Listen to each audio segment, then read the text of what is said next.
With a bit more experience. Failed Dota Academy. Okay, here comes Sand King. Picked Santa once Claus. again by HellRaisers, just like last game. And the bans are actually identical, so let's see what HellRaisers figure went wrong in that last game. They might just think, you know what, guys, our draft was good, our early laning was good, and we just dropped the ball. And we can do something similar and play better and win, or we're going to adjust a certain couple of things. We'll see what happens here. Newbee with the 2 picks. They went Lich plus... Legion, I think, was in the first phase. Was it Lich? Yeah, it was Lich Legion. Yep. That is correct. Very, very stable lanes. We were actually talking about that earlier today as well, like with the other lanes, the Nyx Assassin and Magnus being the other flavor of our morning. Or it's just like, you don't know how you can change that up. Like, it's always going to be a really, really strong dual lane, no matter what. And they're going to go for Shadow Shaman. Great controller, great pusher. Nice early game harassment, but doesn't give you that security in the off lane that we've seen from the supports in the first phase. And Puck. Oh, interesting. New opener. Yeah, completely new opener here from Newbee with the same bands, though. They're just switching up the style. Very quick silencer pick coming out here from HellRaisers. They have run the Sand King silencer before in the tournament. I think did they have silencer in their match against VP, the really close game? I can't remember. I don't believe so. I think most of the time it got banned out in the second phase before they could pick it. Yeah. They're going to get their hands on it this time, and that's going to be an immediate Bat Rider ban from Newbee. They don't want to play against Bat Silencer. No need to do that. I'm going to see if HellRaisers look for another type of catch that they can use global together with, such as like the Legion Commander that was run by Newbee in the last game, or if they will take it in a different direction. I honestly liked HellRaisers' draft last game and what they were trying to do and what they were thinking. I think they just didn't execute it well enough, but their idea was good. Replacing Warlock for Silencer changes the dynamic of the lineup a lot, though. There's the Legion ban as well, by the way, for Newbee, so not going to happen. This turns into the unbelievable great team fight of HR, which Newbee or Silencer can't do anything about.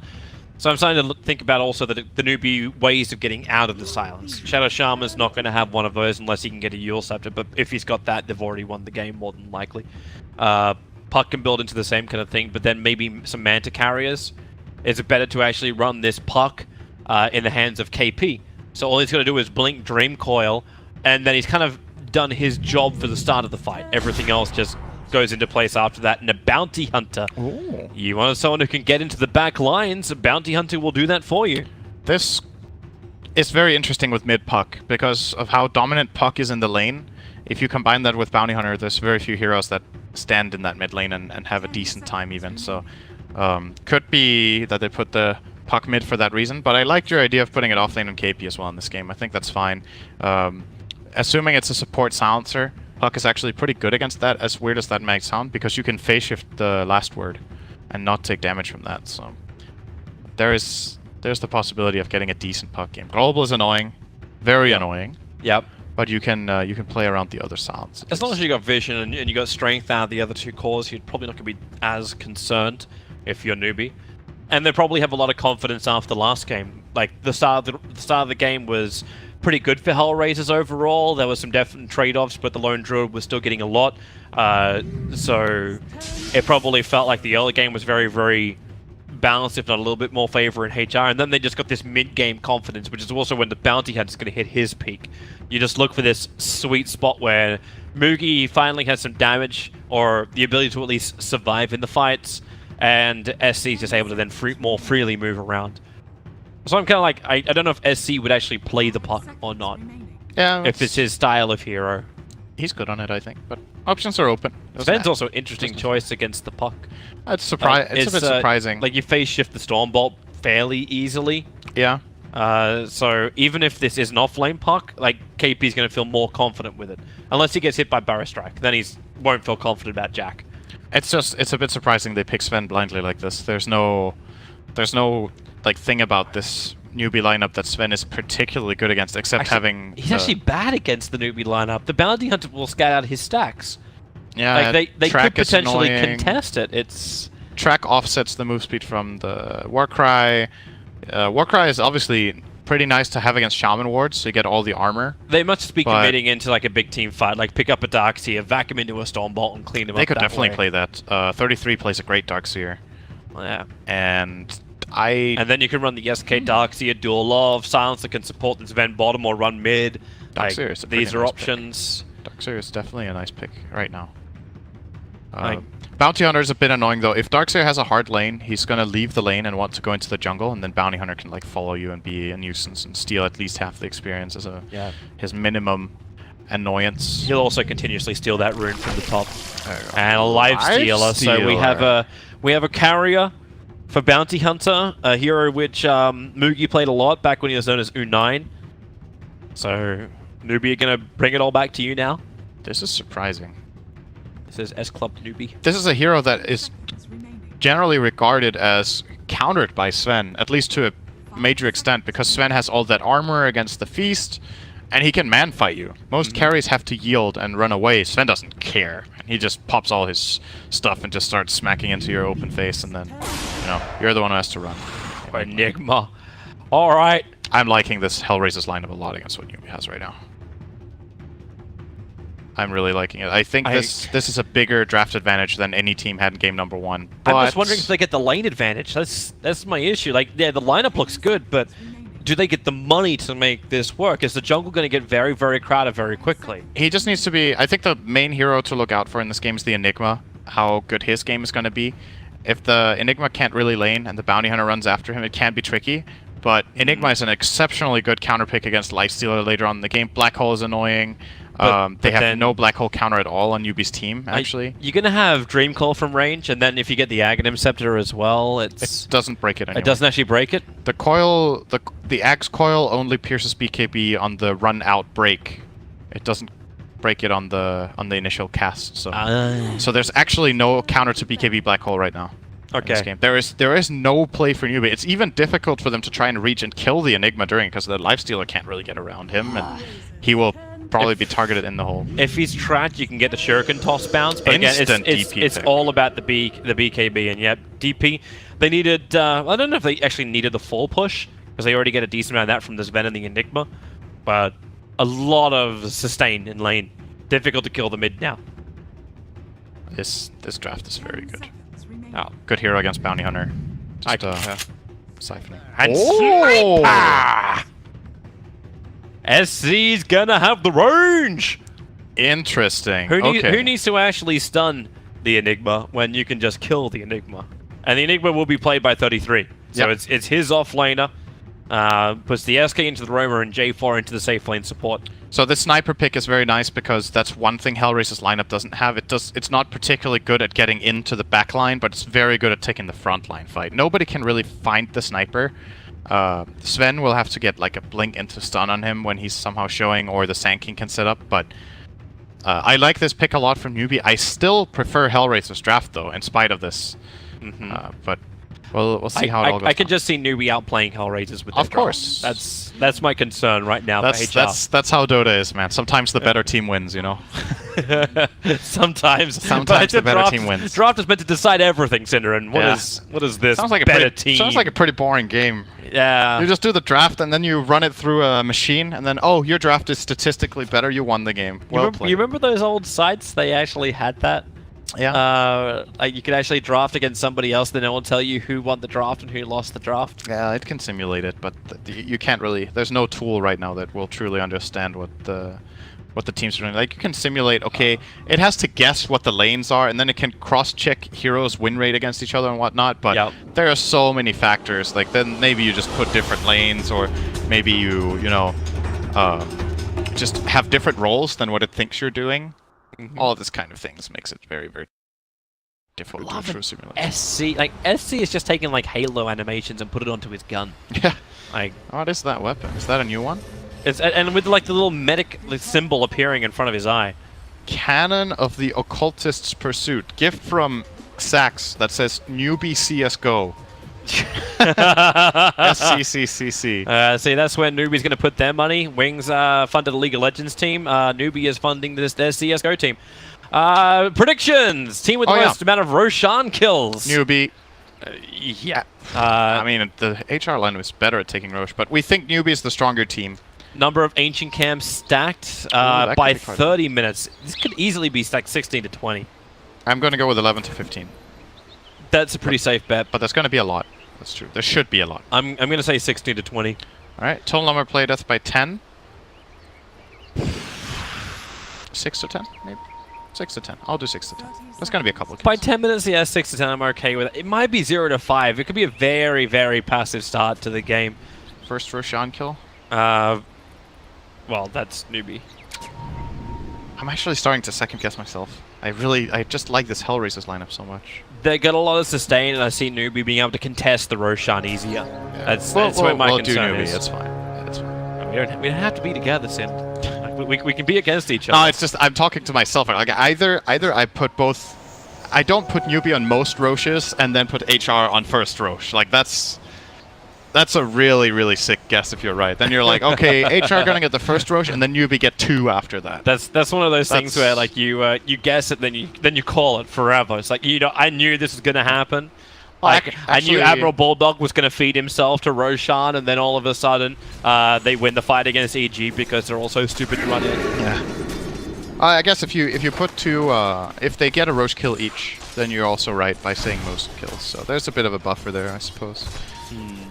So mid lane, Kaiser is going to have a really hard time because this bounty hunter is super annoying, and he has a friend who's also super annoying and very triggering voice.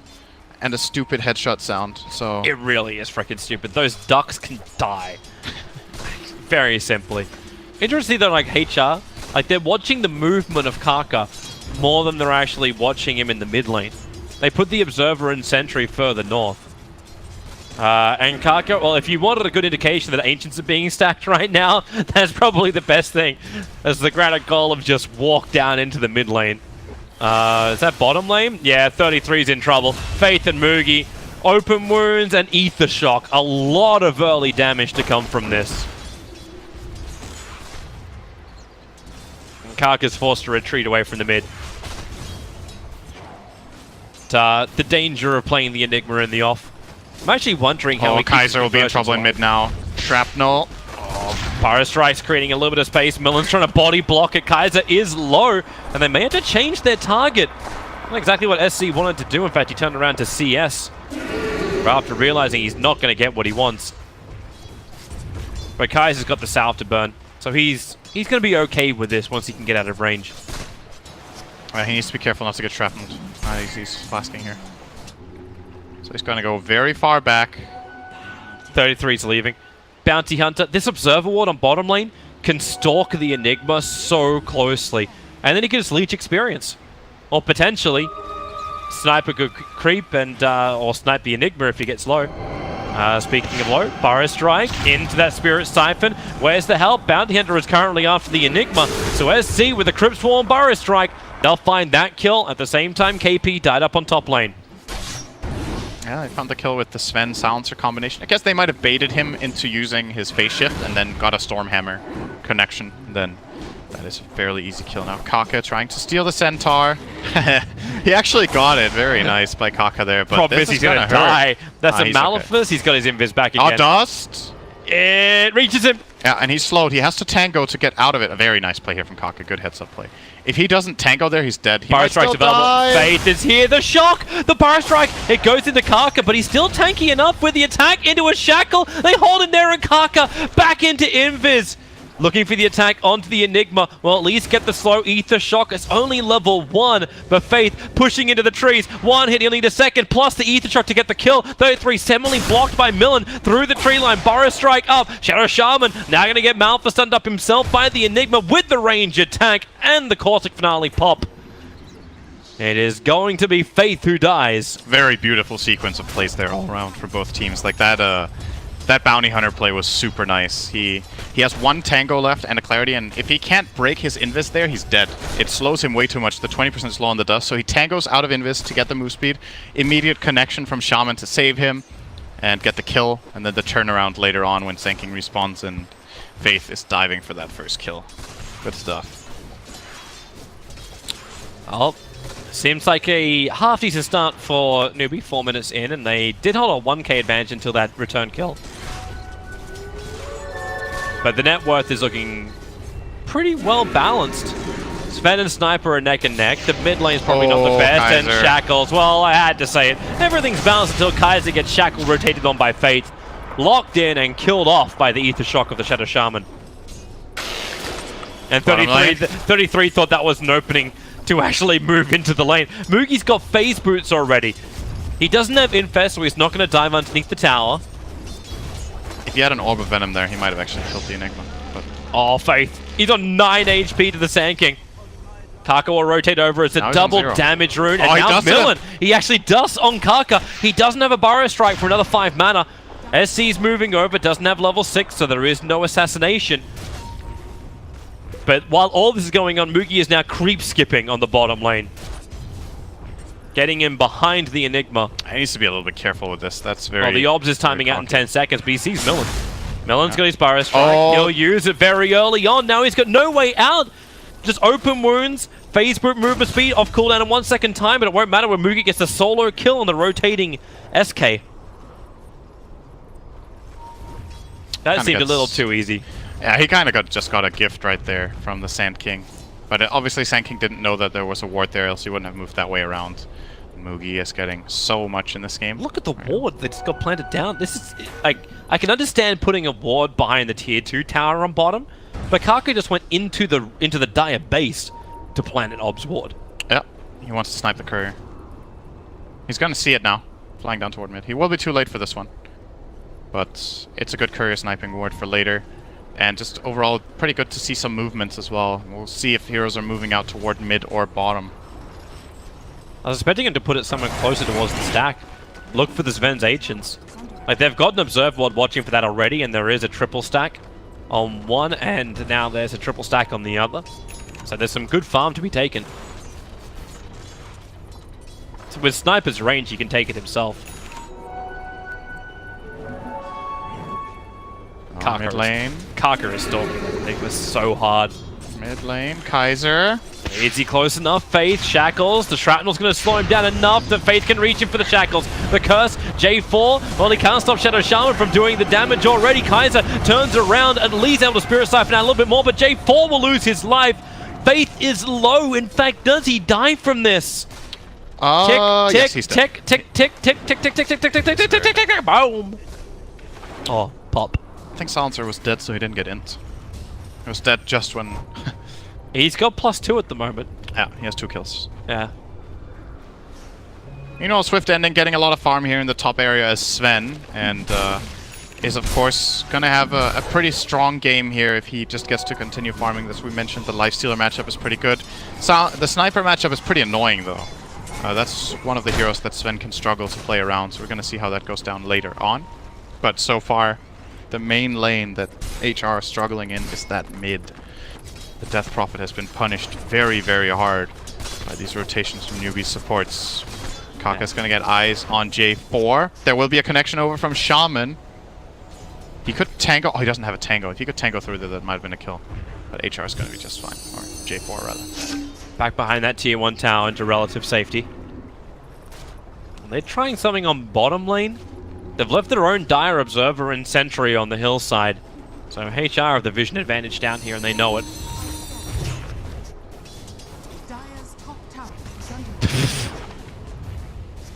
Why have I got a Tidehunter announcer pack? That's a good question. I just heard that. I'm just like, a Radiant using echolocation? Oh, mid. They saw SC in the invis. They had a sentry down for the bounty hunter. Okay, he's going to break it himself now. Anyway, Milan moving up. That's not going to do anything. But they're going to try to put some pressure on the tower here. Probably just going to use the exorcism. But this shrapnel is level 4. We'll clear out the entirety of the creep wave here, more or less. One creep surviving. Maybe Kaiser! Wow, he's taking so much damage from the tower. He may just need that exorcism to come back in again so he can regenerate properly. But he's had to back off the tower now, using it to farm up Ancients. There is an Observe Ward up on the high ground, so they know they won't be attacked there. But TP over, Swift Ending, there goes your dust. They found Kaka, and this is one very, very dead bounty hunter. But God's Strength committed to kill off a bounty hunter. Exorcism committed, and he had to back off the tower. Meanwhile, KP's already taken the Tier 1 tower on top. Well, I guess he feels like he can't farm the stack. He doesn't have the lifesteal, he doesn't have the Echo Saber yet. Yeah, that's true. Yeah, maybe he can't do it then. Now he's got the lifesteal at least purchased. His ulti ending now. Yeah. So there was a shrine for him to use as well. You'll have to wait. Lifesteal has actually stolen one of the creeps just to move over and have a look. They lost their Observer Ward there, but up on top lane, Have you got Face just short of level 6? They don't have the Mass Serpent Wards. Why is a Puck actually doing better pushing on the off lane than an Enigma is? Obviously, you've still got Mugi Lifestealer causing those type of problems, but this is what I was really worried about. Newbee can move in, they've hit this nice timing, and the Sven just cannot take the farm. Because if he attempts it, goodbye Courier, Kaka actually gets the hit. It had Obs Wards, it had dust, it had, smoke, it had sticks, it had a bunch of things.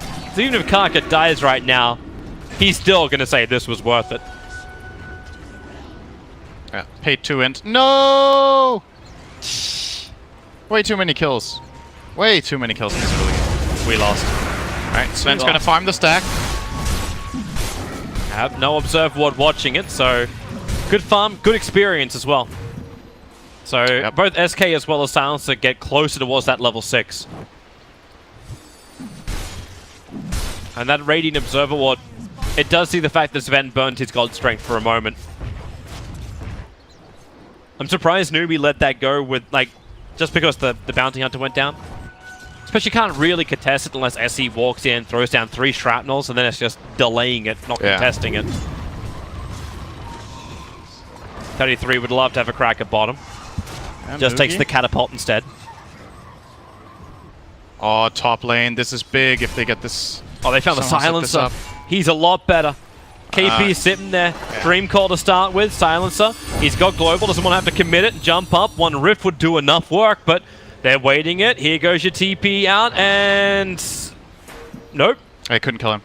I thought they were going to reinforce with one hero with a TP up there and try to kill the Sven, but instead they got no kills. The level 2 Rift would have been enough. Bottom lane Cliff Oh, open wounds again. Millen, he has to go inside the Sandstorm and hide. The Mugi Infest burst damage, just not enough. 20 HP he'll drop down to. He'll still take the town. Mass Serpent Wards are down from Faith with a quick Ether Shock. The damage might be too much for Mugi to handle. And this now means Mass Serpent Wards get farmed up. Nice play from Milan there to bait as long as possible. He let Lifestealer think he could kill him, and then he Sandstorms late, and the entire duration of Rage has been used. If he Sandstorms early there to keep himself alive, the Lifestealer will back off and they don't get that kill. And that's a big kill. I wonder if they really calculated the 22 HP on him though. Maybe not. Radiant able to bring down that mid tower. The catapult did most of the work, and Sven, oh, he gets headshotted, silence and assassination. Global silence is committed from J4 to stop that assassination so they can come in from behind, catching out SC and HellRaisers. 2 cores in the space of 1 minute. Seems like a good day at the office to me. They're still losing their towers though. They are paying in map control, but that also means that this 4k gold lead is claimable gold for HR. If they manage to start getting some towers themselves, it's pretty much a dead even game more or less on money. And the experience also down to 0, so they're definitely still in reach. Mid lane, Milan's super dead. Is the commitment for this courier kill really worth continuously putting vision away from the Dire Ancients? Yeah. Like instead of just putting the ward around here. He could put 1 ward there as well in addition. But I think being able to try to courier sniping is so high value for Bounty Hunter. It's crazy how much it gives you. You get a lot of experience and of course the team gold as well every time. If he manages to do that just 2 or 3 times sniping the courier, that gives Bounty a really good game. I like it personally. I think this is very individual what people do. We don't see it too often. But you're right, everything comes at a price. Now they don't have a ward there, but it's the fact they've done it twice as well. Like that's the commitment. Hand of Mice are going to start running in. Swift ending. Finally taking care of this last ancient stack. The Radiant do scan, and it's easy to work out exactly what's going on. So that scan was pretty broad. Like that even clipped Kaiser as he ran down the mid lane. Yep. But you got Hand of Midas now completed over on Enigma. The Parker's building in for Hand of Midas as well. He is going to go for a combination with the Lifestealer, so we get our first real Infest Bomb in combination with Faith's Wards. So we can Ether Shock and just push this lane up a little bit more. But it's the Observer Ward that scouted Millen going into the trees, and there goes the courier. Was the ward worth it? Yes. Yes, it was. Oh, Milan. They found him. They knew he was there. They knew he was there. The Obs Ward saw it. Gonna have a tower trade here, probably. Wonder if they're going to commit the Shaman wards for this top tower if they feel like they need it. Had to cut themselves out of the trees. Yeah. They should have enough. Tier 1 for Tier 1. Unless you want to see HR come back to try and defend. All 3 players on bottom lane do actually have TP scrolls. In fact, 4 players have TP scrolls. Oh, and Kaka. then Kaka breaks the smoke. Sentry ward's down. He runs straight through him. There's a quick curse, but they don't have... Wait, stay out of range of the green circle. And he finds 33 in the trees. Support's coming in. The sniper's arrived. He's still out of range of the sentry ward. And a quick track. Bounce the shuriken over to the Enigma. And force HR to retreat. They could try to turn here if they have a sentry themselves. They do not. Only the one they planted. They just bought a whole bunch of new... There's 2 new sentries. But, funnily enough, they didn't have a courier to bring it out. Value! As Kaka continues to track them up as well. It's an interesting game because it feels like in comparison to other games we've seen, it doesn't...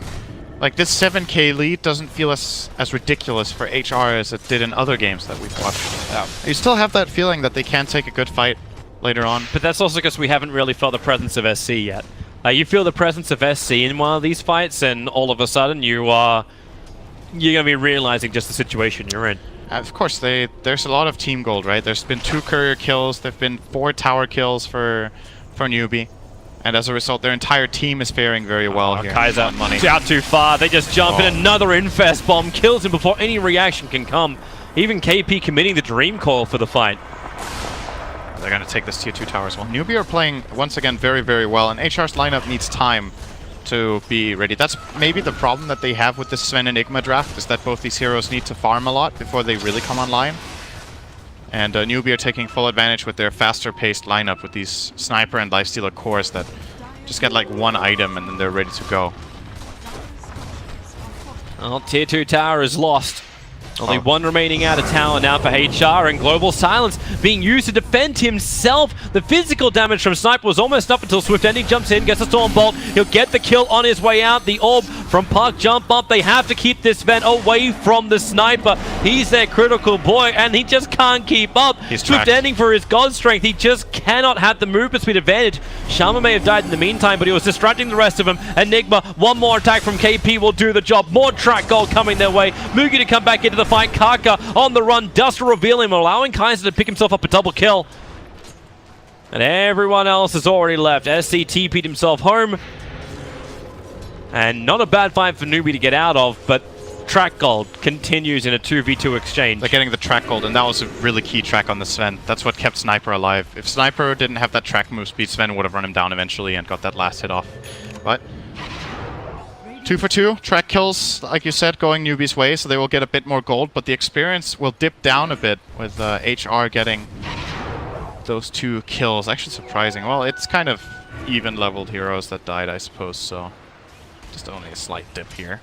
They're heading down toward the Shaman. Faith is... He's pretty dead, I think. He's calling for Raghanim Scepter. It would take a miracle to survive this. Epicenter from SK also being committed. The message has been sent.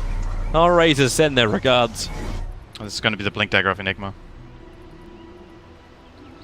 On the way very soon. Yeah. 40 gold to go. A little bit. He's got a creep wave to farm up that will get him there. And that is still the #1 thing to remember in this game. When he gets that BKB, you can overcome pretty ridiculous leads by having a Blink BKB Enigma that's uncountered. That is a really big problem for the Radiant lineups. You know, in a way, I understand like how the BKB means you can't stop the black hole. But unless he catches the Sniper, I believe he's still going to die because he doesn't have enough life to survive the damage the Snipers can be pumping out. If he gets Warcry, he's gonna live. For sure, in BKB. That's Enigma is a fairly tanky hero with a BKB. It's like, well, what's that going to be? 1400 health plus Warcry. He won't die. Is it worth then getting something more like an MKB onto SC? You'll play the RNG game a little bit. I don't think he should think too much about the black hole for his itemization. I think he needs to just focus on how can I kill the heroes that I'm in range of. So Mjolnir build-up would be good. The Pike that he's buying currently is a very good choice. Nice Roche attempt here by Newbee, by the way, which will be successful. Yay! Yep, we're right about that one. Points, points, points, points, points, points, points. For us and all the viewers who trusted us. And I'm right for the number of ancient camps stacked. No. Are you? Actually, no, I'm not. You're further from being right than I am. Wow, we actually need more stacks. Like, it's a lot of 16 wow. to 20 is a lot of stacks. I need another 10 ancient camps to be stacked for this to work.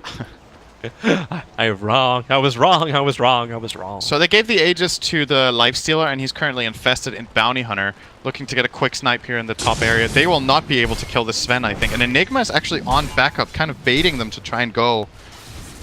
Can turn around with that black hole. Global Sounds is also available. And Newbee, reading the map very well, will not go for it. Just don't see enough heroes on the map to feel confident with trying to snipe a hero there. Nice item for Kaiser is the fact that he's able to pick up the Yule Scepter. So now he's got something that allows him to survive just that little bit longer in the fights. Does Nation Stack count if they clean it just before the end? It does not. Like, you kill it like 1 second before it disappears, and you just wonder like how the coding works. I'm pretty sure the stacking checks if the camp spawns when there is creeps on the way back. So you just like keep one baby dragon alive at the very end as it walks back, and that's counting as a stack. Should, I think.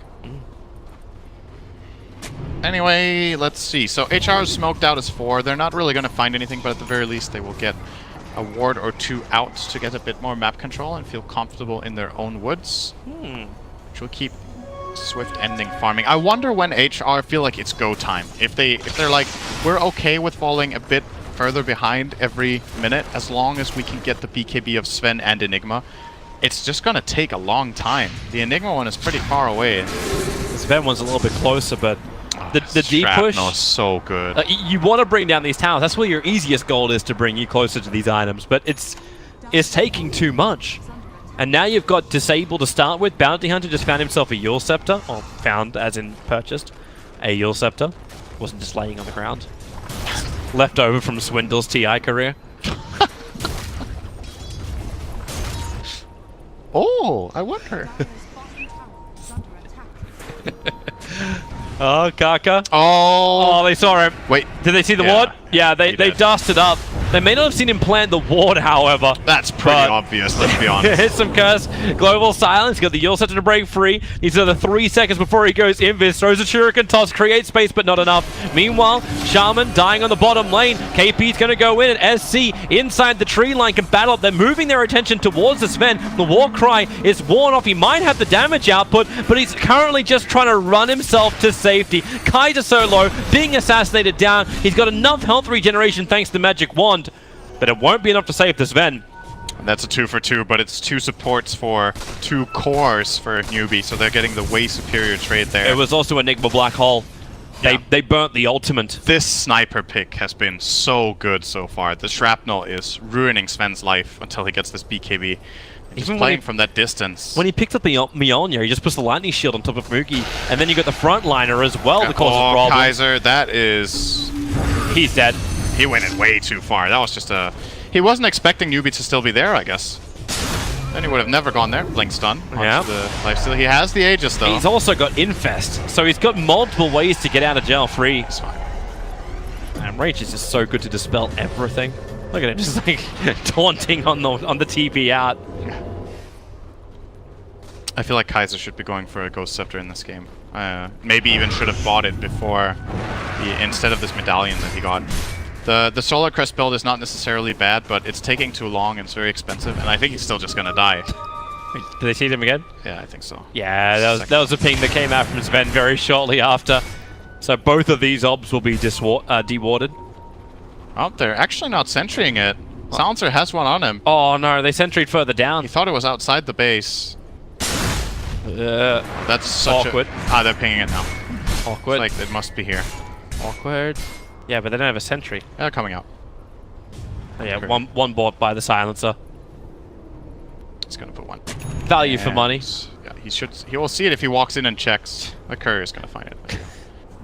Courier. This is really important. Like, it's taking a long time for Silencer, but this is time well spent. That ward could have caused serious troubles later. 100 gold to buy a sentry, 100 gold for killing an observer. Yep. That's what I call a worthwhile trade. Here comes Sven's BKB. Yeah. So this is starting. I don't want to call this the last chance for HR to take a good fight, but they're starting to fall really, really far behind, and they're gonna need a great fight at this point. Yep. But how do they catch Sniper? Like, I'm still thinking in my mind, don't think how do they you stop do. the sniper from just standing there and punching them or shooting them with ducks? That's why the pick is so good. I don't know if they can. I think the approach to the fight here should be you have to try to kill the front line with what you have and kill it fast, and then sniper is your secondary problem in the end. Well, just Warcry movement speed run through, but then you've got track, which lets him have the movement speed advantage to run away from the Warcry targets. Your goal is to just kill like 2 or 3 heroes in the start, and then hopefully sniper has to run no matter what, and that's your fight. Realistically, you're not catching sniper right now unless you get a smoke wraparound on him, or both Sand King and Sven blink stun together. Which is not an easy thing to do. SC's positioning has been very good so far in this game. He's pushing so fast. Yeah. With a full Mjolnir up.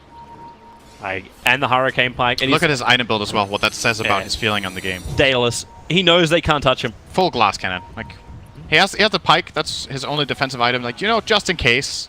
The Hurricane Pike's perfect. Sven closes the distance. If he doesn't have his BKB up, you just push them back opposite directions. And all that distance that you've worked so hard to close just gets negated. Absolutely. And KP is still the other big one. Like, KP could just Dream Coil. So you can Hurricane Pike them back. You're still going to get stunned up. You have to take the damage. And things like Global Silence don't stop the power of the teamfight of Newbee. Their damage output is still going to come. Yep. And, like, Diffuser Blade over on Mugi, he's not going to care much either. Armor Toggle his way to victory. Karka never gets fully controlled. He's, like, it takes forever to get killed just because of the Yule Scepter and the Invis. Like, the negative, like, the detection that HellRaisers have to expend to get in. And now, just to make things even more fun for Faith, he just picked up an Aghanim Scepter for the Shadow Shaman. Gives them another 225 range and the split shot. Very powerful Aghanim Scepter. So, more range. Yule Scepter Karka. Yeah, he's trying to be a bit of a dick. Actually, he got Yulesed up as well by Kaiser. Detection. Yeah, Uh-oh. they don't see anything. Oh, they actually got out of that. That could have been a complete disaster for HellRaisers there. That could have almost cost them the game if they got caught out there. Both the Silencer and the DP without buybacks in the middle of nowhere. No bueno. But it didn't happen. So It was still funny though. Like, I'm like, it'll be a really good time for Bounty Hunter now to Yule Scepter and buy time for the rest of Newbee to move over. And it was the Globulus, it was Death Prophet that provided the Yule Scepter, the second Yules. I just needed a dust there. I think it might have actually helped them. If they had a dust and they were pursuing that kill, the counterplay would have been very strong out of Newbee. Problem is, I don't think it would have been enough though. Like, he still stole the haste rate. He still had the high movement speed. Yeah, that's true. Then it's so probably getting away anyway. Yeah. And now he's building himself closer towards the mech into Greaves. And once Greaves is up, more and more ways to dispel more and more things. And a Yule Scepter is now up for Esk. How many Yules have we got in this game? We've got, okay, 4 per team. 2 per team. And then 4 Blink Daggers total as well. Mugi's rapidly approaching his Desolator. So now they've got faster ways to burn through the buildings. Sniper's already got his Crystallis. So we're adding crit to the mix. And that BKB was still waiting for 33 to finish his. Yeah, that's the... I think if HellRaisers don't try to make a move with that BKB, then they're gonna lose the game on that factor to worry. I mean, there's been other problems, let's be honest. They're 17,000 gold behind, but that's like their last hurrah. And if they don't try to use it, they will just continuously get out farmed. Like, look at the graphs. This is a constant development. It's almost linear farm gain for the Radiants. Yeah. We're basically, like, we're discussing the options of, like, how do you play comeback? And critical items required are BKB. Like, that's pretty much it. They just lost their SK up on top. Yeah, they're gonna have to wait, and this means the smoke effectively is wasted. Roche is about to spawn very soon. Bounty Hunter comes in. Walked in, and again, as a lineup with no detection against a Bounty Hunter. And you've managed to track up the big target. You tracked up the Enigma, Death Prophet as well. She'll have to Yule Scepter that off in a bit. That's a Roche for the Radiant if it spawns now, which it does. It does. It's almost max spawn time, but they knew it was coming sometime soon. I think that was the other reason why HellRaisers was smoking to come out. They were trying to contest Newbee from doing it. But because Dead Sand King. it just it spawned so late that Newbee were actually looking for a fight, not Roshan at the time. So who do they give Aegis to and who do they give cheese? Lifestealer. Lifestealer gets Aegis, SCC will get the cheese. I think they should pass that cheese on to the puck, maybe. But it's maybe it's a second defensive measure here, just in case. And KP's gonna be so happy now. Aghanim said before what they will probably consider to be the last fight. If they win this fight, Newbee, they'll be taking Racked. Mugi jumping in, gets the open wounds on the Sven, doesn't want to trigger his BKB. Exorcism is out, and the BKB from the Sven is out, but the damage is still way too much. Mugi, one more pulse swipe will get him. Now Enigma, where's your target? Faith is the man that's going to go down, but KP, no, Enigma's TPing out. His BKB was committed, but he won't be able to escape. Death Prophet hits the ground again. Diffusal Blade charge brought her down from the heavens. No buyback, no exorcism, and KP's found another friend. A silence onto the SK. Yule set us off the track. And the observer wards are planted once more inside the base. Mugi, open wounds, going for the Enigma, knows there's no BKB, wants him to use the black hole, but it won't happen. Mugi has a triple kill. Enigma does have buyback available, but 46 seconds until BKB is back off cooldown. Oh, they used him! And he has to sell fuels now to Burrow Strike away. He's tracked. Oh, the assassination. He's gonna live. Close. He had 10 stick charges as well available. Can't keep the conversions up. Tier 3 tower will fall. Mugi, fortification is stopping him from finishing off the racks. I think SC is trying to find a reason to use the cheese. He's completely out of mana. Infest from Mugi, getting some good health back, and they're gonna try going in again. SC's got a little bit of extra mana now because of the arcane boost from Shaman. Burrow Strike, Mugi already raged up. Charges towards the melee racks. Aghanim Scepter ulti from the puck, holding Sven in position. And again, Swift Ending has no influence on this fight whatsoever. The BKB is wasted from the Enigma. He never found his black hole target. It would have been a lifesteal with an Aegis Immortal. Not worth it, but the rest of Newbee very, very low. It's actually Kaiser who can pick up the double kill, but SC, there's your black hole. It got Mugi lifestealer. The SK stopping SC from beating into him, but now Mugi turns himself around. The Hurricane Pike creates space. Millen, he needs to finish up the sniper, but the Yule Steps create way too much space. HellRaisers are all dead, and that may actually just be the game. GG is the call. 32 minutes it will take, and Newbee have beaten out HellRaisers. Very nice game for Newbee. I think that sniper pick was a stroke of genius from Faith in this game. So a really clever choice. Like I said earlier in the game, I really liked HellRaiser's draft. I think it had the biggest weakness was the build-up time and the greed, and the bounty hunter and sniper together just punished that so hard. And HellRaisers, they looked a bit lost toward the end of that. Like, the Sven is getting caught out twice without getting his spells off, and the black holes that never were committed during the fighting that they had. They couldn't come together. Newbee just were one step ahead on every move. And they were looking for the fight that would actually get them back into the game, not just the fight to keep them in the game. And they never got it. So HellRaisers 2-0 in favor of Newbee, and HellRaisers continue to scrape the bottom of the barrel of the group, and they have it. Oh yeah, they do. Yeah, they're down there, and this is going to put them in a bad position. If Cloud9 can take one game or two games, they may just be out with no chance for a tiebreaker. So HellRaisers, they've still got more games to play themselves, but they'll be hoping that Cloud9 have horrendous results in their closing games to make sure that they do survive the group stage. Either way, we'll be back for more Dota 2. I believe we have one more round on the on this stream, so stay tuned for that one. We've got more people coming in to cast that one, but Sint and I are done for the day. See you tomorrow. Yeah, we'll be on the main stream for the first two series there. So thanks for watching. We'll see you then.